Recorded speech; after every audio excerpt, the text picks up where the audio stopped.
आज पूरे देश में सिर्फ ज्योतिरादित्य सिंधिया के बीजेपी में शामिल होने की चर्चा हो रही है और देश का मीडिया भी सिर्फ इसी खबर पर लगातार खबरें दे रहा है और बात कर रहा है कि मध्य प्रदेश में क्या होगा, किसे राज्यसभा की सीट मिलेगी, सरकार बचेगी या गिरेगी और मध्य प्रदेश विधानसभा के विधायक कहां गए। पूरे दिन यही चर्चा होती रही। लेकिन आज हम आपके लिए उससे भी बड़ी एक ऐसी खबर लेकर आए हैं जिस पर कोई बात नहीं कर रहा, क्योंकि ये खबर हमारे देश के मीडिया के एजेंडे को सूट नहीं करती, इसलिए ये खबर आपको कोई दिखाएगा भी नहीं। आज हम आपको एक ऐसी खबर बताएंगे जिसे जानकर आपको हैरानी होगी कि हमारे देश में लव जिहाद की तरह अब जमीन जिहाद भी हो रही है। आपने लव जिहाद के बारे में तो बहुत सुना होगा, लेकिन आज हम आपको लव जिहाद नहीं, जमीन जिहाद के बारे में बताएंगे। वैसे तो इस देश में सरकारी जमीन पर अवैध कब्जा करना किसी का भी जन्मसिद्ध अधिकार माना जाता है, लेकिन इसी देश के बेहद संवेदनशील राज्य में अगर यह जन्मसिद्ध अधिकार सिस्टम के ही आशीर्वाद से जिहाद का एक हथियार बन जाए तो आप क्या कहेंगे। इस राज्य का नाम है जम्मू कश्मीर और जम्मू कश्मीर में पिछले 17 वर्षों के दौरान इस बहुत बड़े जमीन घोटाले को अंजाम दिया गया और देश को पता ही नहीं चला। यह वो जिहाद है जिसके दम पर पाकिस्तान भारत को तोड़ने का सपना वर्षों से देख रहा है। आज आप हर जगह राजनीति की खबरें देख रहे होंगे, लेकिन इससे अलग हम देश के लिए वो दबी हुई खबर आपके लिए निकाल कर लाए हैं जो आपको सोचने पर मजबूर कर देगी कि कैसे देश के साथ इतनी बड़ी साजिश वर्षों तक होती रही और किसी ने इस पर ध्यान तक नहीं दिया। इसीलिए हम आपको कह रहे हैं कि हमारे देश का जो मीडिया है ये खबर उसके एजेंडे को सूट नहीं करती। डिजाइनर पत्रकार आपको कभी इसके बारे में बताएंगे नहीं और हमारे देश के नेता भी आपको नहीं बताएंगे, क्योंकि उनकी नजर वोट बैंक पर रहती है। क्या आप सोच सकते हैं कि एक राज्य में कानून की आड़ में धर्म के आधार पर जनसंख्या को बदलने की कोशिश होती रही और सरकारें इसे रोकने की बजाय प्रोत्साहन देती रही। क्या आप सोच सकते हैं कि आबादी में बदलाव की प्लानिंग के लिए राज्य सरकार के ही एक कानून को सबसे बड़ा हथियार बना दिया गया। आपके लिए यह कल्पना करना बहुत मुश्किल होगा, लेकिन यह सब कुछ हुआ है देश के सबसे संवेदनशील राज्य जम्मू कश्मीर के साथ, जहां रोशनी एक्ट नाम के एक कानून के तहत सरकारी जमीनों पर अवैध कब्जा करने वालों को ही इस जमीन का असली मालिक बना दिया गया। यह एक बहुत बड़ा जमीन घोटाला था जिसमें अवैध कब्जा करने वालों को बेशकीमती सरकारी जमीनें कौड़ियों के भाव बेच दी गई। यह मामला फिलहाल जम्मू कश्मीर हाईकोर्ट में चल रहा है, लेकिन असल में यह एक बहुत बड़ी साजिश थी, क्योंकि आरोपों के मुताबिक हिंदू बाहुल जम्मू में अवैध कब्जे वाली सरकारी जमीनों का मालिक धर्म विशेष के लोगों को बनाया गया। जब इस मामले से जुड़े दस्तावेज हमने निकाले जो इस वक्त मेरे हाथ में हैं, और इस मामले से संबंधित लोगों से जब हमने बात की तो हैरान कर देने वाली जानकारियां सामने निकल कर आई। और जो जानकारियां हमें पता चली जब हम वहां पर गए, लोगों ने जो हमें बताया वो अब हम आपको बताने वाले हैं। सरकारी जमीन पर मालिकाना हक देने वाले रोशनी एक्ट के तहत जम्मू में 25,000 लोग बसा दिए गए, जबकि कश्मीर में 5,000 लोग बसाए गए। सबसे ज्यादा हैरान करने वाली बात यह है कि हिंदू बाहुल जम्मू में जिन 25,000 लोगों को सरकारी जमीन का कब्जा दिया गया, उनमें से करीब 90% लोग मुस्लिम थे। आज हम आपको आंकड़े दिखाएंगे और ये आंकड़े शायद आपकी नींद को तोड़ देंगे। सवाल यह है कि अगर रोशनी एक्ट सिर्फ अवैध कब्जे वाली सरकारी जमीनों पर मालिकाना हक वैध करने के लिए था, तो फिर हिंदू बाहुल जम्मू की जमीनों पर करीब 90% मामलों में सिर्फ मुसलमानों को ही कब्जा क्यों दिया गया। हम यहां पर किसी धर्म विशेष के खिलाफ नहीं हैं, बिल्कुल भी नहीं है, और हम भी उतने ही धर्मनिरपेक्ष हैं जितना यह देश धर्मनिरपेक्ष है, जितना आप सब धर्मनिरपेक्ष हैं। और धर्मनिरपेक्षता का मतलब यह है कि किसी खास धर्म को अहमियत ना देना, सबको बराबरी के दृष्टि से देखना। यहां हमारा मुद्दा यह है, हम ये नहीं कह रहे कि धर्म विशेष के लोगों को फायदा दिया गया। उससे भी बड़ा मुद्दा यह है कि हर धर्म को बराबरी का दर्जा नहीं दिया जा रहा। हर धर्म को बराबरी की दृष्टि से देखा नहीं जा रहा। एक धर्म को ज्यादा महत्व मिल रहा है और दूसरे धर्म को कम महत्व मिल रहा है, और यह धर्मनिरपेक्षता नहीं हो सकती। सवाल यह है कि क्या यह जम्मू की हिंदू बाहुल आबादी को मुसलमान आबादी से बदलने की साजिश थी, और क्या सरकारों ने बहुत सोच समझकर ऐसे कानून बनाए जिनसे जम्मू की डेमोग्राफी को बदला जा सके, यानी वहां की पूरी आबादी को बदला जा सके, आबादी का जो बैलेंस है उसे खराब किया जा सके। आज हमने इस मामले पर जम्मू से एक ग्राउंड रिपोर्ट तैयार की है जिसमें आपको इन सारे सवालों के जवाब मिल जाएंगे।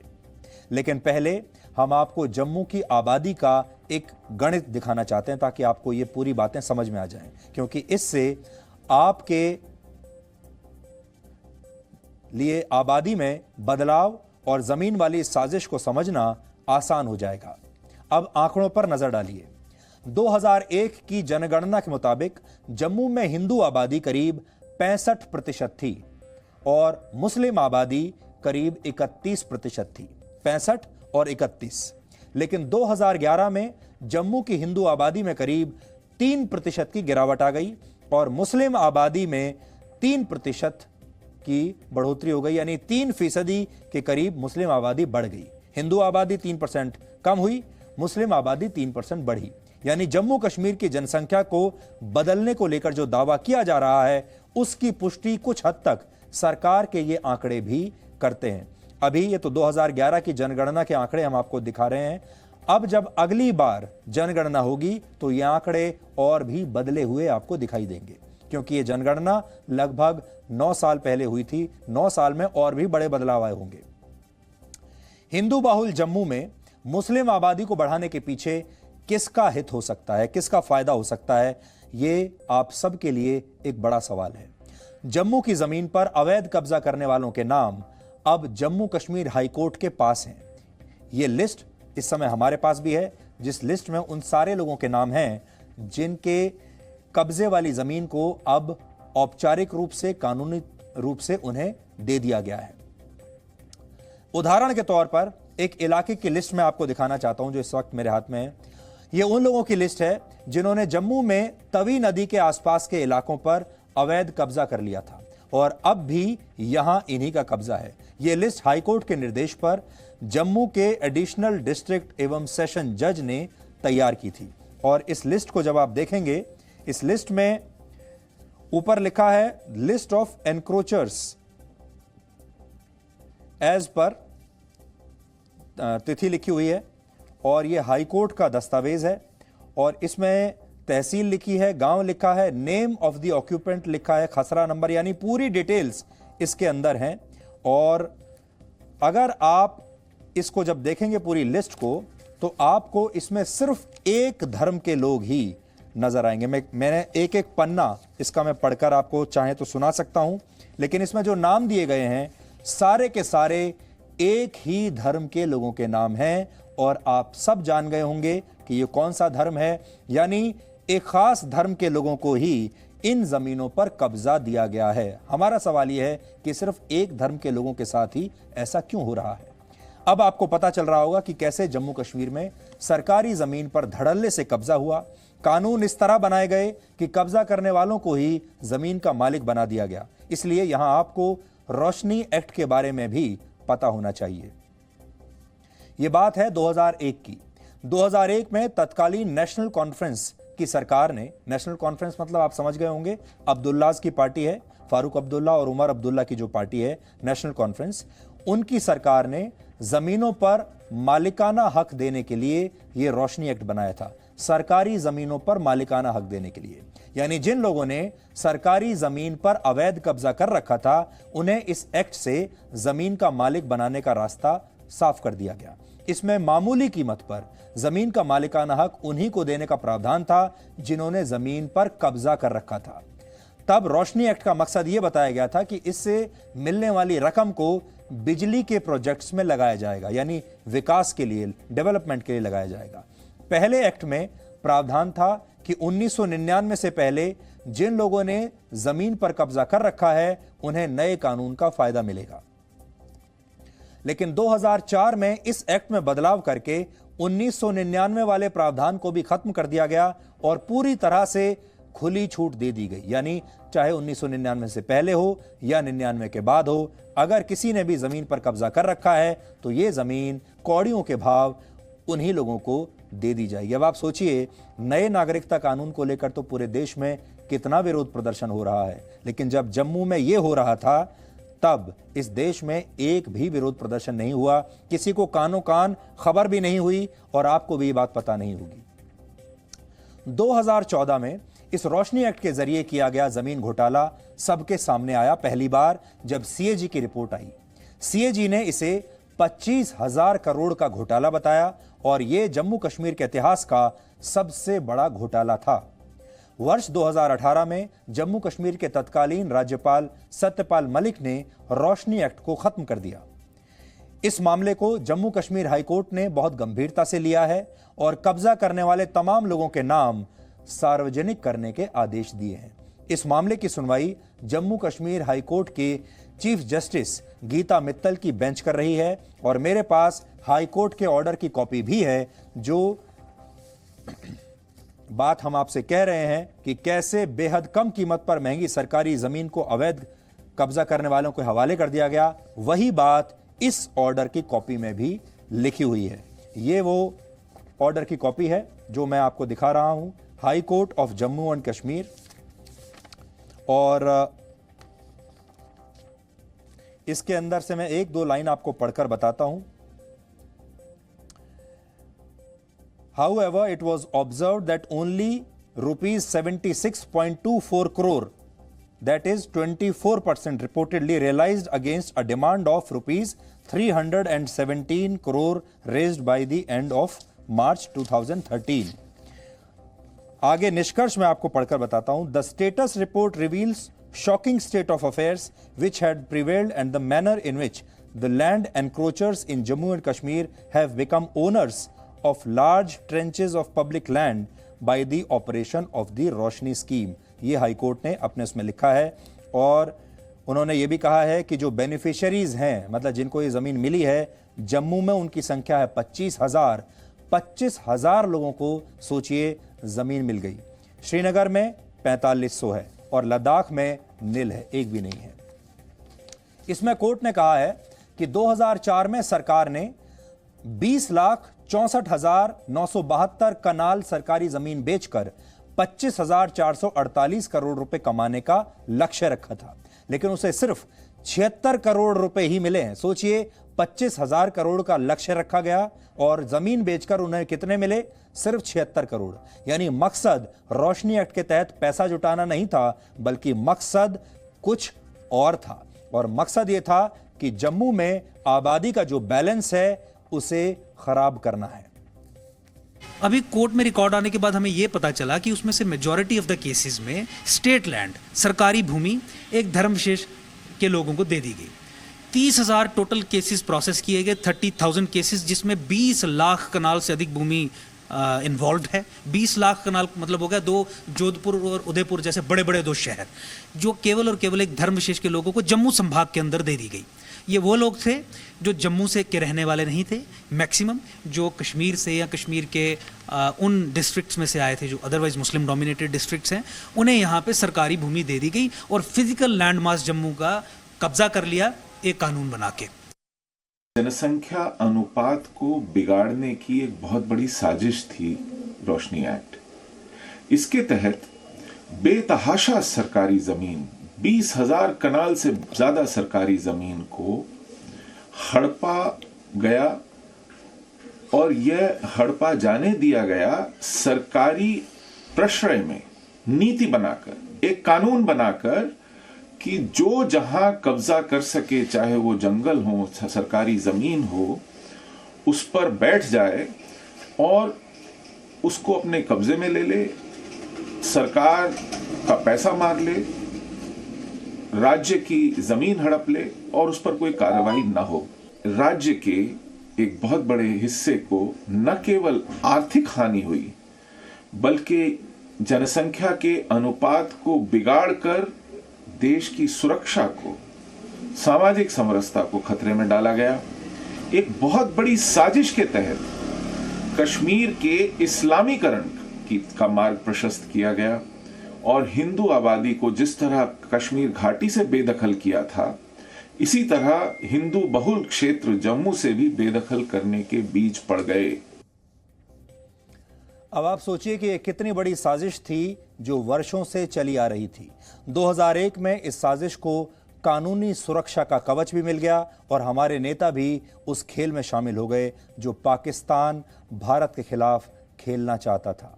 पाकिस्तान हमेशा से ये चाहता था कि कश्मीर घाटी में उसका जो एजेंडा चलता है वही एजेंडा जम्मू में भी चलने लगे। उसके लिए लव जिहाद की तरह ज़मीन जिहाद की साजिश रची गई और आज हमने जम्मू से इस साजिश की पूरी इन्वेस्टिगेशन की है, जिसे आपको ज़रूर देखना चाहिए। आपको जम्मू जाने की ज़रूरत नहीं है।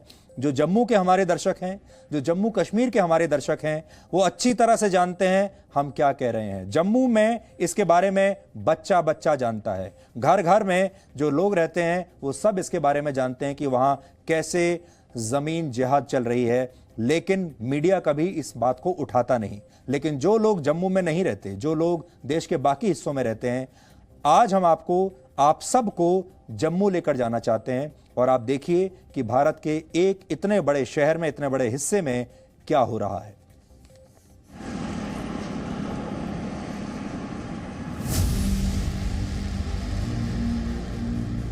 कैसे अवैध कब्जे किए गए और कैसे सरकार ने इनको वैध कर दिया, कानूनी शक्ल दे दी। बहुत ताज्जुब की बात है।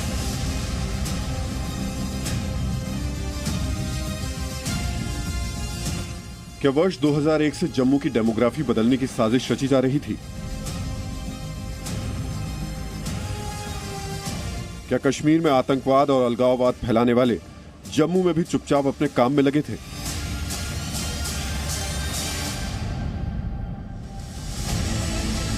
पिछले कुछ दिनों से जम्मू में लैंड जिहाद नाम का शब्द चर्चा में है। यह सच है या सिर्फ अफवाह? ये जानने के लिए हमने जम्मू के उन इलाकों का रुख किया जहां लैंड जिहाद का मास्टर प्लान बनाकर बड़ी बड़ी इमारतें खड़ी कर दी गईं। 2001 में रोशनी एक्ट के बाद जम्मू का शायद ही कोई ऐसा हिस्सा बचा हो जहां कब्जा ना किया गया हो। लेकिन क्या ये कब्जा सिर्फ एक धर्म के लोगों ने किया और क्या इसके लिए जम्मू कश्मीर की सरकारों की तरफ से शह दी गई? ये जानने के लिए हमने जम्मू के भटिंडी इलाके का रुख किया। दावा है कि ये इलाका जम्मू के जंगलों पर कब्जा करके बनाया गया है, इसीलिए इस जगह पर आप खुलेआम कैमरा लेकर नहीं निकल सकते। अब देखिए, महमूद मेमोरियल स्कूल, इस तरीके के कई स्कूल हैं, कई इसी तरीके के यहाँ पर अलग अलग बड़े बड़े पॉश घर खोले गए हैं, फैक्ट्रीज हैं, दुकानें हैं, सब कुछ है। आपको देखकर लगेगा ही नहीं कि ये कोई अवैध कब्जा करके बनाई गई कॉलोनी है, लेकिन यहाँ पर सब कुछ अवैध है। और स्थिति ये है कि यहाँ बहुत देर तक कैमरा लेकर के खड़े नहीं हो सकते, क्योंकि जैसे ही आप कैमरा लेकर के बाहर निकलेंगे ये तमाम लोग आपके पीछे दौड़ना शुरू कर देंगे।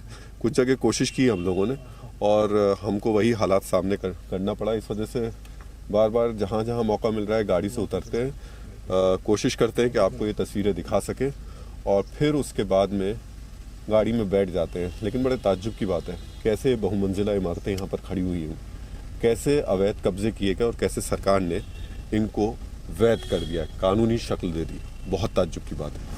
इस पूरे इलाके में लाखों करोड़ों रुपए के बंगले बने हैं। इनमें से ज्यादातर घर कश्मीर और जम्मू के डोडा, राजौरी, किश्तवाड़ से आए मुस्लिम समाज के लोगों के हैं।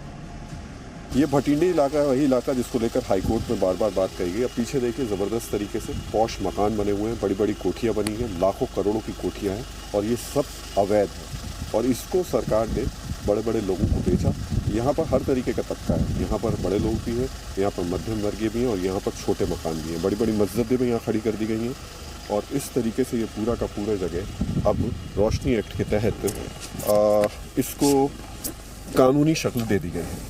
भटिंडी से आगे बढ़ते हुए इसी रास्ते पर जम्मू कश्मीर के पूर्व मुख्यमंत्री फारूक अब्दुल्ला का घर है और आरोप यह है कि घर भी जंगल की जमीन पर कब्जा करके बनाया गया है और यहीं से जम्मू के जंगलों को हड़पने की शुरुआत होती है। जम्मू कश्मीर की कांग्रेस, नेशनल कॉन्फ्रेंस, पीडीपी की सरकारों के समय यहाँ पे ज़मीनों का बड़ा भारी घोटाला हुआ है। जिसको लेके अब हाई कोर्ट ने भी संज्ञान लिया है और इसकी जांच करने के भी आदेश दिए हैं। इन सरकारों के मुख्यमंत्रियों पे ये आरोप हैं कि इन्होंने जम्मू कश्मीर के 8 ज़िलों में जो ज़मीनें थी वो सरकारी ज़मीनें जो थी, जंगलात की ज़मीनें जो थी, एग्रीकल्चर कुछ लैंड जो थी, उनके रिकॉर्डों में नौकरशाहों के साथ मिलकर हेरा फेरी करके अपने ही रिश्तेदारों को, अपने ही सगे संबंधियों को, अपने ही लोगों को फ़ायदा पहुंचाने के लिए सरकार को करोड़ों, हज़ारों करोड़ों का जो है वो चूना लगाया। भटिंडी की तरह ही सरकारी जमीन पर अवैध कब्जा करके बसाया गया गुज्जर नगर है। तवी नदी के ऊपर से जंगल तक इस पूरे इलाके पर अवैध कब्जा किया गया और इसमें भी ज्यादातर मुस्लिम आबादी ही रहती है। यहाँ से थोड़ी ही दूरी पर जम्मू का रघुनाथ मंदिर है, जहाँ पर 2 बार आतंकवादी हमला हो चुका है। जम्मू में तवी नदी के किसी भी किनारे पर आप पहुंचिए, आपको इसी तरीके से अवैध कब्जे हर जगह नजर आएंगे। हर जगह तवी के किनारों को इस तरीके से घेरा गया और उसके बाद रोशनी एक्ट की आड़ में इन सब तमाम घरों को लीगल कर दिया गया। कानूनी तौर पर यहाँ रहने वालों को इसका मालिक बना दिया गया और वो भी कौड़ियों के दाम में। लेकिन घोटाले से ज्यादा महत्वपूर्ण बात जम्मू में सुरक्षा को लेकर है और डेमोग्राफी को लेकर है। अब ये जो तवी नदी जा रही है ये पाकिस्तान की तरफ बहती हुई जा रही है और कई बार इसी तरफ से आतंकवादियों ने जम्मू में घुसने की कोशिश की है। तो क्या वाकई में जम्मू में सोची समझी साजिश के तहत यह काम किया जा रहा है? रोशनी एक्ट के खिलाफ जम्मू कश्मीर हाईकोर्ट में याचिका दायर करने वाले वकील अंकुर शर्मा के मुताबिक ये भारत में गजवाए हिंद को अमल में लाने के लिए रची गई वो साजिश है जिसके तहत पाकिस्तान का प्लान कश्मीर नहीं बल्कि जम्मू पर कब्जा करना है। समझने की जरूरत यह है कि गजवाए हिंद के जितने भी मिलिट्री स्ट्रेटजिस्ट्स हैं, जिन्होंने अपनी किताबें लिखी, जिन्होंने हदीस का हवाला देके गजवाए हिंद के रेड ऑफ इंडिया, उन्होंने ये एक स्ट्रेटजी तय की है कि अगर गजवाए हिंद हैज़ टू हैपन, अगर ये होना है तो इसमें fall of northern India is very important और नॉर्दर्न इंडिया के अंतर्गत fall of Jammu is critical.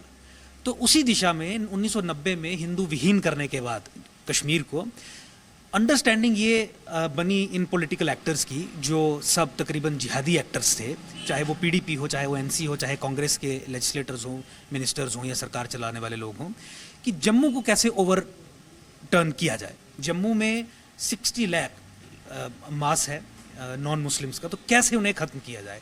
तो उस समय फिर इन्होंने ये साजिश रची कि जम्मू की डेमोग्राफी को चेंज करके will take over Jammu. Number of government की यही पॉलिसी रही कि इनको इनकरेज किया जाए कि जो लोग माइग्रेटरी पॉपुलेशन है वो जम्मू में ही सेटल हो जाए, जम्मू में ही मकान बना लें, जंगलों में ज़मीन ले लें, तो वो भी काफ़ी एक बहुत बड़ी प्रॉब्लम है।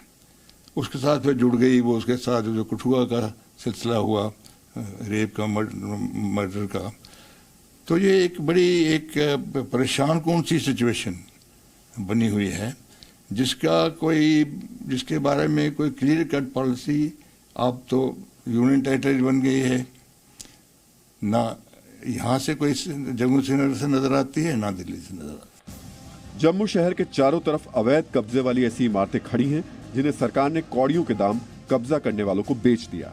इन इलाकों में घूमते हुए एक तरफ आपको बड़े बड़े मकान दिखते हैं और दूसरी तरफ नई नई बनी हुई आलीशान मस्जिदें। सरकार से सिर्फ एक सवाल पूछिएगा कि जो ये अनाश्रयित कॉलोनियाँ हैं, इनमें गलियों में पक्की किसने कराई, नालियाँ किसने बनाई हैं, बिजली किसने दी है, पानी किसने दिया है वहाँ। मेरी बात समझ रहे हैं आप? ये तो सरकार ने दी। सरकार बाकायदा बिजली का किराया ले रही है। सरकार उन कॉलोनियों में जो आप जिसे आप ये अनाश्रयित कॉलोनियाँ कहते हैं या लोगों का कब्जा कहते हैं, उन पे बाकायदा सरकार को सब कुछ दे रहे हैं। तो जब ये थी, उन्होंने क्यों किया, ये क्यों नहीं इनको किया? असल में बात यह है जी, जो लैंड माफिया है ये दो तरह की बात करें। एक है लैंड माफिया है जिन्होंने हज़ारों कनाल ज़मीन ली है और ख़ुद अपने उन्होंने बेची है, तो वो उनको पकड़िए। लेकिन जिन बेचारा किसी गुजर से ज़मीन ली, किसी ने 5 मरले 10 मरले या कनाल एक अपने घर बनाने के लिए, उनको अगर ये है वो सरकार की लैंड है, कोई शक नहीं। सरकार उसमें जो भी उसने लगाना है रेट फिक्स करे, सरकार बेचती नहीं है ज़मीन लोगों को। जो लोग इस केस से जुड़े हुए हैं वो कहते हैं कि ये बड़ी सुनियोजित सोची समझी साजिश थी और ख़ास तौर से कश्मीर में जो अलगाववादी थे, जो कट्टरपंथी थे, उन्होंने एक तरीके का लैंड जिहाद किया इस पूरे एरिया में कि इसकी डेमोग्राफी को उस जिहाद के ज़रिए चेंज किया जा सके ताकि फिर वो जो अपनी मंसूबे हैं वो यहाँ पर उसको लागू करा सके। वो ज़मीनें हज़ारों कनालों की ज़मीनें उस 1000 कनाल की ज़मीन में तकरीबन 10,000 घर बनते हैं। जब ये नेक्सस अपना कार्यक्रम शुरू करता है तब सरकारें कहाँ होती हैं? ये पॉसिबल नहीं है कि ये जो स्टेट लैंड, फॉरेस्ट लैंड जो आम आदमी बेच नहीं सकता, आम आदमी तो लॉ एजेंसी से डरता है, कानून से डरता है। ये इन्फ्लुएंशियल लैंड माफिया जब ये ज़मीनें बेचता है 2% 3% लोग, और बाकी सब जो 1000-2000 घर वहाँ बनते हैं उस पर्टिकुलर में, वो इस एम्बिट में आ जाते हैं। मैं तो ये कहता हूँ कि कानून बनना चाहिए कि आपने एक मरला भी कहीं अगर इंक्रोच किया है स्टेट का या फॉरेस्ट का, you should be booked under strict loss like PSA और लाइक टाडा, लाइक अदर। लेकिन आप चुप क्यों रहे 2001 से लेकर 2020 तक? आपने सोचा कि ये कब्जे होते रहे। जम्मू में जंगल से लेकर तवी नदी के हर हिस्से में आपको यही देखने को मिलेगा। इन इलाकों में आप कैमरा लेकर दाखिल नहीं हो सकते। जम्मू में रहने वाले ज्यादातर लोगों का दावा है कि ये सोची समझी साजिश के तहत किया जा रहा है। हाल ही में जम्मू हाईकोर्ट में तवी नदी पर बने अवैध कब्जों की एक सीलबंद रिपोर्ट दी गई है और इस रिपोर्ट में 665 ऐसे नाम हैं जो सीधे सीधे तवी नदी पर अंदर तक आकर के इंक्रोचमेंट कर चुके हैं और उन सबको कानूनी तौर पर मालिकाना हक भी दे दिया गया है। उन सबको तमाम तरीके की सुविधाएं भी दे दी गई हैं, सरकार की तरफ से सुविधाएं मिली हैं, वहाँ पर उनके पास बिजली है, पानी है, सब कुछ है। लेकिन सवाल फिर वही है कि जब आप उस पूरी की पूरी लिस्ट को पढ़ते हैं तो वो लिस्ट भी सिर्फ एक धर्म से जुड़ी हुई है। अब बार बार यहाँ खड़े होकर के धर्म की बात करना अच्छा इसलिए भी नहीं लगता है क्योंकि लगता है कि जैसे आप किसी एक अलग दिशा में जाने की कोशिश कर रहे हैं या अलग दिशा में जा रहे हैं। पर मजबूरी ये है कि इस दिशा को तय 2001 में जम्मू कश्मीर की सरकार ने, जम्मू कश्मीर के नेताओं ने किया था। क्या ये उस राजनीतिक साजिश के तहत किया जा रहा था जिसके तहत जम्मू कश्मीर को कट्टर इस्लाम के रास्ते पर धकेलना था? और क्या 5 अगस्त 2019 को धारा 370 हटते ही इन सारी साजिशों से धीरे धीरे पर्दा हटने लगा? राजू केरनी के साथ राहुल सिन्हा, जी मीडिया, जम्मू। आगे बढ़ने से पहले एक बात हम स्पष्ट कर दें, बहुत सारे ऐसे लोग हैं, डिजाइनर, पत्रकार हैं, हमारे देश के बुद्धिजीवी हैं जो हम पर यह आरोप लगाएंगे कि हम धार्मिक आधार पर रिपोर्टिंग कर रहे हैं। हम धार्मिक आधार पर रिपोर्टिंग बिल्कुल नहीं कर रहे हैं। ये देश की सबसे धर्मनिरपेक्ष रिपोर्ट है और हमारा जो मुद्दा है वो ये है कि अगर हम भारत को धर्मनिरपेक्ष कहते हैं तो इसमें सभी धर्मों को बराबरी की समानता मिलनी चाहिए, सभी धर्मों को हमें बराबरी की दृष्टि से देखना चाहिए और सबको बराबर के मौके मिलने चाहिए, सबको समाज में बराबर की जगह मिलनी चाहिए, बराबर की सुरक्षा मिलनी चाहिए, बराबर की व्यवस्था में रिप्रेजेंटेशन मिलना चाहिए और बराबर की जमीन मिलनी चाहिए। ये जमीन जिहाद जो आज हम मुद्दा आपके सामने उठा रहे हैं, अगर आप हमारी राय से अग्री करते हैं, अगर आपको ये रिपोर्ट सही लगती है तो आप #जमीन जिहाद पर ट्वीट करके अपनी प्रतिक्रिया दे सकते हैं। देश भर में अभी इस समय हजारों की संख्या में ट्वीट्स इस पर हो रहे हैं। अगर आपको लगता है कि आप भी अपनी आवाज उठाना चाहते हैं तो इस हैशटैग के साथ जो अभी आपकी स्क्रीन पर है आप ट्वीट कर सकते हैं। लेकिन मुद्दा हमारा यही है कि अगर आप भारत को धर्मनिरपेक्ष कहते हैं तो फिर कानूनों को भी धर्मनिरपेक्ष बनाइए और जो योजनाएं चल रही हैं उसमें भी सभी धर्मों को बराबर का महत्व दिया जाना चाहिए, चाहे वो धर्म कोई भी हो। हमारी इस रिपोर्ट में आपने गजवाए हिंद शब्द पर गौर किया होगा। हमने इस शब्द का इस्तेमाल किया है, गजवाए हिंद, इसलिए हमारे देश में चाहे हिंदू हो, मुसलमान हो, सिख हो, ईसाई हो, जो सेकुलर हैं, जो धर्मनिरपेक्ष हैं, वो हमारी इस बात से इत्तेफाक रखेंगे कि गजवाए हिंद जो है उससे मुसलमानों को डरने की जरूरत नहीं है, उससे सिर्फ आतंकवादियों को डरने की जरूरत है।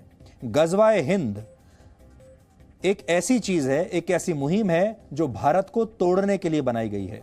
अगर आप सब चाहे किसी भी धर्म के हैं, अगर आप चाहते हैं कि भारत ना टूटे तो गजवाए हिंद को आपको हराना होगा। गजवाए हिंद कट्टर इस्लाम की वो विचारधारा है जिसके तहत पूरी दुनिया में इस्लाम के राज की स्थापना करने के लिए सबसे बड़ी और आखिरी लड़ाई भारत के खिलाफ लड़ी जाएगी, उसे गजवाए हिंद कहते हैं। पाकिस्तान इसी गजवाए हिंद के दम पर भारत को तोड़ने का सपना देखता है और यही गजवाए हिंद पाकिस्तान में अक्सर वहां के जो मौलवी हैं वो लोगों को पढ़ाते हैं, बताते हैं। जब भी शब्द का जिक्र आता है तो कहा जाता है कि पाकिस्तान इसकी शुरुआत कश्मीर के साथ करना चाहता है और कर भी चुका है, लेकिन आपको जानकर हैरानी होगी कि पाकिस्तान के रणनीतिकारों के लिए कश्मीर नहीं बल्कि जम्मू पर कब्जा करना ज्यादा महत्वपूर्ण था। क्यों था महत्वपूर्ण जम्मू? इसे समझने के लिए आज हमने कुछ पुस्तकों और दस्तावेजों का अध्ययन किया।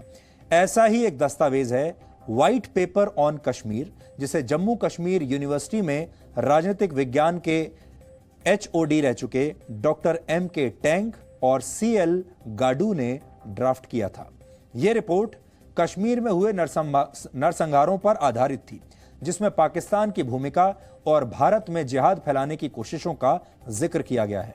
इस रिपोर्ट में लिखा है कि पाकिस्तान का मकसद जम्मू के मुस्लिम बाहुल्य इलाकों में मिलिटेंसी को बढ़ावा देना था और चिनाब नदी के पश्चिमी छोर पर मुसलमानों को इकट्ठा करके भारत के खिलाफ लड़ाई के लिए तैयार किया जाए, ये उनकी रणनीति थी और इसी के आधार पर जम्मू और कश्मीर को तोड़ दिया जाए, ऐसा उन्होंने सोचा था।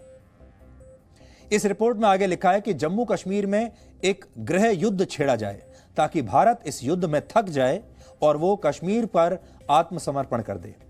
इसके बाद दुनिया के दूसरे देश इसमें दखल देंगे और फिर भारत दूसरे देशों के दबाव के बाद जो फैसला लेगा या जो फैसला होगा वो पाकिस्तान के पक्ष में होगा। इस रिपोर्ट में कश्मीर के अल्पसंख्यक हिंदुओं को खत्म करने की योजना का भी जिक्र किया गया है, क्योंकि ये वही लोग हैं जो पाकिस्तान और कश्मीर के बीच दीवार बने हुए हैं। ये वही लोग हैं जो नहीं मानते कि कश्मीर पाकिस्तान का हिस्सा है और ये वही लोग हैं जो कश्मीर में निज़ाम मुस्तफ़ा यानी इस्लाम के कानून लागू नहीं होने देना चाहते और ये वही लोग हैं जो भारत के खिलाफ जिहाद में साथ नहीं देंगे। इसलिए इनका हटाया जाना जरूरी है। वर्ष 1947 में जब भारत का बंटवारा हुआ था तब मुसलमानों की एक बहुत बड़ी आबादी पाकिस्तान चली गई थी, जबकि हिंदू और सिखों की एक बड़ी आबादी पाकिस्तान से भारत आ गई थी।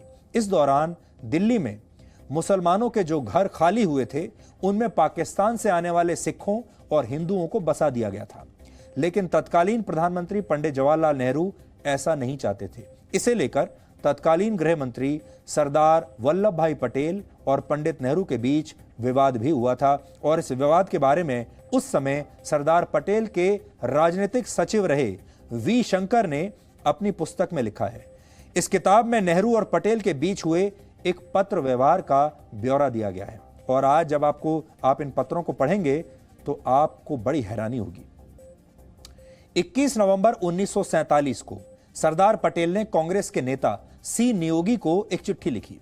इसमें उन्होंने लिखा कि मैंने अभी अभी S.K. कृपलानी के हस्ताक्षर वाला एक ऑफिस मेमोरेंडम देखा है जिसमें यह सूचित किया गया है कि दिल्ली के मुख्यतः मुस्लिम मोहल्ले में जो घर खाली पड़े हैं वो गैर मुस्लिम रेफ्यूजियों को किराए पर ना दिए जाएं, बल्कि सिर्फ मुसलमानों को ही दिए जाएं ताकि ये मोहल्ले दिल्ली में संगठित मुस्लिम मोहल्लों में बदले जा सके।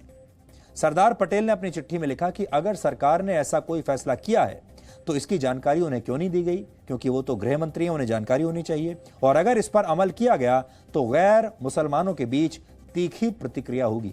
यहां पर आप नोट कीजिए, वो कह रहे हैं गैर मुसलमानों के बीच तीखी प्रतिक्रिया होगी। इसी चिट्ठी की एक प्रति पंडित जवाहरलाल नेहरू को भी भेजी गई थी। चिट्ठी मिलते ही नेहरू ने पटेल को जवाब में चिट्ठी भेजी, एक और चिट्ठी। इस चिट्ठी में जवाहरलाल नेहरू ने लिखा कि हम में से कोई नहीं चाहता कि शहर में संगठित मुस्लिम मोहल्ले बसाए जाएं, लेकिन इसके पीछे मंशा शहर के 2-3 ऐसे मोहल्लों में उपद्रव रोकने की थी जहां बड़ी संख्या में मुसलमान रहते हैं। नेहरू ने इस चिट्ठी के जरिए सरदार पटेल को यह समझाने की कोशिश की कि दिल्ली के कई मोहल्लों में रहने वाले मुसलमान भयभीत हैं, डरे हुए हैं और पाकिस्तान से आए सिख रिफ्यूजी उन्हें धमका रहे हैं और मुसलमान शहर छोड़कर भाग रहे हैं, इसलिए ये निर्देश दिए गए हैं। इसके जवाब में अगले ही दिन यानी 22 नवंबर 1947 को गृह मंत्री सरदार पटेल ने फिर से प्रधानमंत्री नेहरू को एक और पत्र लिखा जिसका सार यह था कि शहर में मुसलमानों की संगठित बस्तियां बसाने से देश की सुरक्षा को खतरा हो सकता है। यह भी आप नोट कीजिए, वो कह रहे हैं कि संगठित मुस्लिम बस्तियों को बसाने से देश की सुरक्षा को खतरा हो सकता है। उन्होंने अपनी चिट्ठी में यह लिखा कि इस पर विश्वास करना मुश्किल है कि किसी मुस्लिम बस्ती में कुछ गैर मुसलमानों ने ऐसी परिस्थितियां पैदा कर दी कि मुसलमानों को अपने घर छोड़कर भागना पड़ा। सरदार पटेल ने अपनी चिट्ठी में साफ किया कि किसी भी हालत में बाहर से मुसलमानों को लाकर दिल्ली में नहीं बसाना चाहिए। जिस तरह जम्मू में बाहर से आए मुसलमानों को बसाकर वहां की डेमोग्राफी बदलने के आरोप लग रहे हैं। वैसे ही आरोप आप याद कीजिए बंटवारे के समय 1947 में भी लगे थे। यह कहानी आज की नहीं है, तब से चली आ रही है। 25 नवंबर 1947 को कांग्रेस के नेता के.सी. नियोगी ने कांग्रेस नेता मृदुला साराभाई की एक चिट्ठी सरदार पटेल को भेजी, जिसमें उन्होंने लिखा था कि जमीयत उलेमाए हिंद के मौलाना हकीम शरीफुद्दीन करनाल जिले से अपने कार्यकर्ता और अनुयायियों को एकत्रित करके दिल्ली में ऐसी जगहों पर फिर से बसाना चाहते हैं जहां उनके रिश्तेदार या मित्र रहते हों। वो चाहते हैं कि इसके लिए उन्हें एक ट्रक दिया जाए और रास्ते में सुरक्षा करने वाला एक पुलिस दल भी दिया जाए। इसके जवाब में सरदार पटेल ने लिखा कि हम रिफ्यूजियों के बड़ी संख्या में दिल्ली आने के विरुद्ध हैं और हम इन लोगों को दिल्ली लाने के लिए कोई सुविधा नहीं दे सकते, और मौलाना शरीफुद्दीन द्वारा अपने अनुयायियों को दिल्ली में एकत्रित करने की योजना से हमारा कोई संबंध नहीं होना चाहिए। यानी बाहर से लोगों को लाकर अलग अलग शहरों में बसाने की योजना आज से नहीं बल्कि आज़ादी के बाद से चली आ रही है, और कई बार कांग्रेस समेत कई पार्टियां ऐसी योजनाओं को प्रोत्साहित करती रही हैं। कभी इन योजनाओं का मकसद अल्पसंख्यकों की रक्षा करना होता है, तो कभी एक साजिश के तहत एक शहर या एक इलाके की जनसंख्या में बदलाव लाना होता है। जमीन की बात है तो जमीन की तो मलकियत किसी की नहीं होती, ना किसी ने बनाई है ना जमीन डाली है। ये तो सरकार की जमीन हो सकती है और ये नेशन स्टेट की जमीन हो सकती है, या जिसका घर है या खेती है ये उसकी जमीन हो सकती है। अगर आप किसी दूसरे स्टेट में अगर गरीब हैं, आपकी नीयत ठीक है तो आपने ले भी ली ज़मीन तो खैरियत है, लेकिन अगर एक कम्युनिटी के हिसाब से आप एक हिंदू मेजॉरिटी एरिया के अंदर 90% ज़मीन मुसलमान खरीदेंगे, उसके नतीजे ठीक नहीं होंगे, क्योंकि नीयत आपकी ठीक नहीं है। आप चाह रहे हैं किसी तरीके से वो जो ग़ज़वा हिंद का कॉन्सेप्ट है हिंदुस्तान और पाकिस्तान के मुसलमानों में कि जब तक हिंदुस्तान से हिंदू ख़त्म नहीं होते तब तक जो उनकी ड्यूटी है वो ख़त्म नहीं होगी और वो ये लड़ते रहेंगे, ये उसकी नज़र में आता है और इसके नतीजे अच्छे नहीं होते हैं। पहले देखिए नीयत क्या है। अगर नीयत बद है तो सारे काम ये चोरी के हैं और इसको बर्दाश्त नहीं करना चाहिए, क्योंकि नतीजे हमने देखे हैं दूसरी जगह पे भी। मेजॉरिटी कम्युनिटी हर वक्त खामोश होकर नहीं बैठेगी, जब उसके साथ ज़्यादती होगी वो भी रिएक्ट करेगा। तो ये इंडिया के मुसलमान लीडरशिप के लिए एक मैसेज है कि बंद करें ये खेल कम्युनलिज्म का, एक दूसरी की कम्युनिटी से लड़ाने का। ये ऐसी शादी है जिसमें तलाक नहीं होगी और ना ही कोई ग़ज़वा हिंद कामयाब होगा, क्योंकि लोग अब समझ गए और जाग गए हैं। तो जिहाद उन लोगों का हथियार है जो भारत के टुकड़े टुकड़े करना चाहते हैं। आज हमारे पास जिहाद का एक डायग्राम है और ये डायग्राम आज मैं आपको पढ़कर आपको दिखाना चाहता हूं। इस डायग्राम को, इसमें जिहाद को 2 हिस्सों में बांटा गया है ताकि आपको भी समझ में आ जाए कि साजिश क्या है। पहला हिस्सा है हार्ड जिहाद, दूसरा है सॉफ्ट जिहाद। अब आप इसको बड़ी स्क्रीन पर देखिएगा। इस डायग्राम में कही गई कुछ बातें मैं आपको पढ़कर सुनाना चाहता हूं। यह डायग्राम इस समय हिंदी में आपकी स्क्रीन पर है और इसमें क्या लिखा है देखिए। एक तरफ कट्टर जिहाद है, दूसरी तरफ वैचारिक जिहाद है। हार्ड जिहाद, कट्टर जिहाद, जिसमें है इकोनॉमिक जिहाद, आर्थिक जिहाद, जिसके जरिए आर्थिक रूप से जिहाद करना होगा, जिसमें आप समझ लीजिए कि आर्थिक रूप से पैसे के लेन देन, बिजनेस, व्यापार में कैसे आप पोलराइजेशन कर सकते हैं। उसके बाद है ऐतिहासिक हिस्ट्री जिहाद। इसके जो हथियार हैं वो हैं manipulated history by glorifying Muslim period, जिसमें मुस्लिम जो मुगल काल था उसके बारे में शानदार बातें इतिहास में बता बताकर लोगों को भ्रमित किया जाए। फिर तीसरा है मीडिया जिहाद। इसके हथियार हैं use paid media to speak in favour of Islam, यानी मीडिया को, पेड मीडिया जो है, डिजाइनर पत्रकार जो हैं, उनको अपने साथ मिलाइए ताकि वो इस्लाम के पक्ष में ज्यादा से ज्यादा लिखें और बोलें। उसके बाद है जिसको कहते हैं सॉफ्ट पावर जिहाद की, फिल्म और संगीत। इसके जो हथियार हैं वो हैं कि फिल्मों का इस्तेमाल किया जाए जिसमें जो मुगल बादशाह थे, जो माफिया थे, उनको ग्लोरीफाई किया जाए फिल्मों के जरिए और गानों के जरिए, और जो इस्लामिक जो कल्चर है उसको लोकप्रिय बनाया जाए फिल्मों और गानों के जरिए, सॉफ्ट जिहाद। फिर सेकुलरिज्म, धर्मनिरपेक्षता का आधार बनाकर इसमें लिखा गया है कि इसमें जो लेफ्टिस्ट नेता हैं, कम्युनिस्ट नेता हैं, इस देश के जो सो कॉल्ड लिबरल्स हैं, उनका साथ इसमें लेना चाहिए। फिर है पॉपुलेशन जिहाद, जिसमें कहा जाता है, जिसमें लव जिहाद आ जाता है, जिसमें आता है कि 4-4 शादियां कीजिए और ज़्यादा जनसंख्या बढ़ाइए। फिर लव जिहाद आता है, जिसके बारे में आप जानते हैं। उसके बाद लैंड जिहाद है, जिसे हम ज़मीन जिहाद कह रहे हैं, जिसमें यह है कि ज़्यादा से ज़्यादा ज़मीन आप घेरिए, अपनी संख्या बढ़ाइए और उन ज़मीनों पर मस्जिद, कब्रिस्तान और मदरसे बनाइए। उसके बाद है एजुकेशन, शिक्षा जिहाद, जिसमें मदरसे ज़्यादा से ज़्यादा होने चाहिए और अरबिक जो भाषा है उसको ज़्यादा से ज़्यादा प्रोत्साहन देना चाहिए। फिर है विक्टिम जिहाद, पीड़ित जिहाद। इसमें बताया जाना चाहिए, लोगों को यह बताया जाए कि हम तो विक्टिम हैं, हम पीड़ित हैं, इसलिए हमें रिजर्वेशन दिया जाए और हमारे लिए हमारे पर्सनल लॉज अलग हमारे बरकरार रखे जाएं, हमें ऑनरेरियम दिया जाए, हमें अलग से वजीफे दिए जाएं, अलग से नौकरियां दी जाएं, सब कुछ हमारे लिए जो कोटा है वो अलग हो। और फिर आता है डायरेक्ट जिहाद। डायरेक्ट जिहाद जो होता है वो असल हथियारों से होता है, गोली बारूद से होता है और इसके अंदर जो आता है वो ये है direct armed action against non Muslims, यानी इसमें हिंसा की बात कही गई है, आतंकवाद की बात कही गई है। तो जो आतंकवादी सोच वाले, कट्टर सोच वाले जो लोग हैं जिन्होंने भारत में जिहाद छेड़ने का फैसला किया है, तो जिहाद को आप सिर्फ ये मत समझिए कि जिहाद सिर्फ हथियारों से लड़ाई जाएगी। जिहाद अलग अलग हथियारों से, जो हथियार एक तो आपके वो हथियार हैं जिनसे जान ली जा सकती है, लेकिन एक वो हथियार हैं जिनसे दिमाग पर असर डाला जा सकता है। इसलिए एक सॉफ्ट जिहाद है और एक हार्ड जिहाद है, वैचारिक जिहाद भी है और कट्टर जिहाद भी है। इसलिए आज हमने आपके लिए डिकोड किया है। और फिर हम बता दें, ये जो जिहाद शब्द है ये उन लोगों का शब्द है जिनके नापाक इरादे हैं। इसलिए जो लोग चाहे किसी भी धर्म के हों, अगर उनके इरादे नापाक नहीं हैं तो वो ये ना समझें कि हम उन पर कटाक्ष कर रहे हैं, ऐसा बिल्कुल नहीं है। अगर आप अपने देश को एक रखना चाहते हैं, तोड़ना नहीं चाहते हैं, तो ये आपके लिए नहीं है। ये उन लोगों के लिए है जो देश को तोड़ना चाहते हैं, चाहे किसी भी धर्म के हों। देश के बड़े बड़े डिजाइनर पत्रकारों के लिए सिर्फ राजनीति ही पहली खबर होती है, चाहे देश में कुछ भी हो रहा हो, लेकिन वो आपको ज्यादा दिलचस्पी अपनी राजनीति में ही दिखाएंगे। जैसे आज आपने देखा होगा पूरे दिन सिर्फ राजनीति की खबरें ही चल रही हैं, लेकिन आज हमने जमीन जिहाद से जुड़ी ये खबर आपके सामने उठाई क्योंकि हमें लगा कि ये देश के लिए ज्यादा महत्वपूर्ण खबर है और इस तरह से जमीन, जंगलों और नदियों का भी धर्म परिवर्तन देश के भविष्य के लिए ठीक नहीं होगा, क्योंकि आपको इसी देश में रहना है।